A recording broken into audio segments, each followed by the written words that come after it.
நபித்தோழர் அம்ர் இப்னுல் ஆஸ் அவருடைய மரண வேளை. அந்த மரண வேளையில நான் ஒரு சில விஷயங்களை இந்த இடத்துல ஞாபகப்படுத்துகிறேன். மரணம் நல்லவர்களுடைய மரணத்தில் நம்மளுக்கு படிப்பினை உண்டு. அவங்க அதுக்காக வேண்டி தான் வாழ்ந்தாங்க. அந்த மரணத்தை எதிர்பார்த்து அந்த மரணத்தை இலக்காக வைத்து வாழ்ந்தார்கள். மரண நேரம் அவங்களுக்கு என்ன செஞ்சது? நிம்மதியாக இருந்தது. அம்ர் இப்னுல் ஆஸ் அவர்கள் ஈஜிப்டுடைய எகிப்திய ஆட்சியாளர். அல்லாஹ் ரப்புல் ஆலமீன் தேர்ந்தெடுத்த நபித்தோழர்களில் ஒருவர், மிக சிறந்த நபித்தோழர் ஒருவர். மரண நேரத்தில் அழுகிறார். அவர் அழுகிற நேரத்தில் அவருடைய மகன் அப்துல்லா கேட்கிறாரு, ஏன் அழுகிறீங்க? நீங்க தான் ரசூலுல்லாஹ்வோட தோழரா இருந்தீங்க, நெருக்கமானவராக இருந்தீங்க, லா இலாஹ இல்லல்லாஹ் முஹம்மது ரசூலுல்லாஹ் கலிமா சொன்னவர் நீங்க, ஏன் நீங்க அழுகிறீங்கன்னு கேட்கிறார். அவர் சொல்றாரு, மகனே, இன்ன அஃதல மா நுஇத்துஹு ஷஹாதத்து அல்லா இலாஹ இல்லல்லாஹ் மா நஉத்துஹு ஷஹாதத்து அல்லா இலாஹ இல்லல்லாஹ் வ அன்ன முஹம்மதன் ரசூலுல்லாஹ்.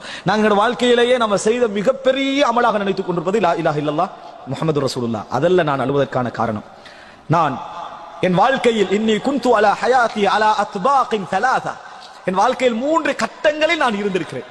அந்த கட்டங்களை நான் இப்பொழுது எண்ணி பார்க்கிறேன் என்று சொல்றார். அந்த கட்டங்களை நான் இப்பொழுது எண்ணி பார்க்கிறேன். ஒரு கட்டம், இந்த உலகத்திலே மிக வெறுப்பான ஒரு மனிதராக, மிக மோசமான ஒரு மனிதராக எனக்கு இருந்தவர் முஹம்மது ஸல்லல்லாஹு அலைஹி வஸல்லம் அவர்கள். அவரை கொல்வது போல ஒரு சந்தோஷம் எனக்கு இருக்கவில்லை, அவரை வெட்டி விடுவது போல ஒரு மகிழ்ச்சி எனக்கு இருக்கவில்லை.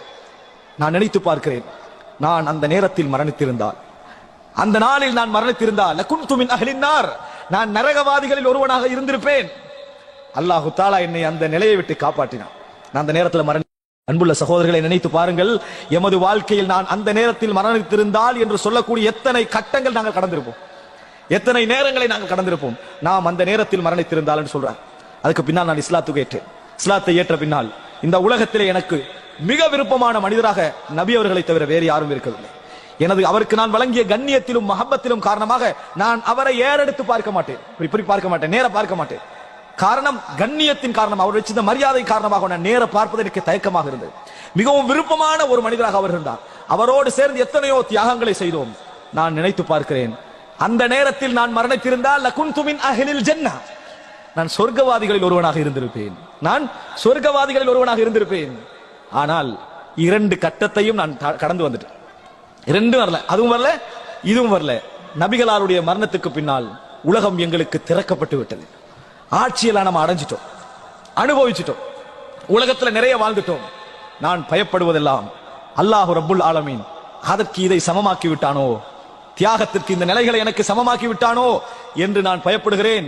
நான் சொர்க்கவாதியா நரகவாதியா என்ற சந்தேகத்தில் நான் இப்ப மரணிக்கிறேன் பாரு, எனக்கு தெரியாது பாரு, இந்த நிமிடத்தை நினைத்து நான் அழுகிறேன், இந்த நிமிடத்தை நினைத்து நான் கலங்குகிறேன் என்று சொல்லி கண்ணீர் வடித்தார்கள் அம்ர் இப்னு ஆஸ் ரலியல்லாஹு அன்ஹு அவர்கள். அன்புள்ள சகோதரர்களே, நினைத்து பாருங்கள், அவர் என்ன நினைக்கிறான்னு சொன்னா, நான் அப்ப மரணிச்சிருந்தா, நான் இந்த நேரத்துல மரணிச்சேன். நம்ம எவ்வளவு நினைக்கலாம், நான் உம்ரா செய்யக்குள்ள மரணிச்சிருந்தா, நான் உருக்கமாக அழுது சுஜூது செய்த நிமிடத்தில் நான் மரணித்திருந்தால், நான் தியாகம் செய்த ஒரு நோம்பாளியாக மரணிச்சிருந்தா, நான் இந்த நிலையில மரணிக்கிறேனே என்று அவர் ஒரு நல்ல நிலையை சொல்றாரு.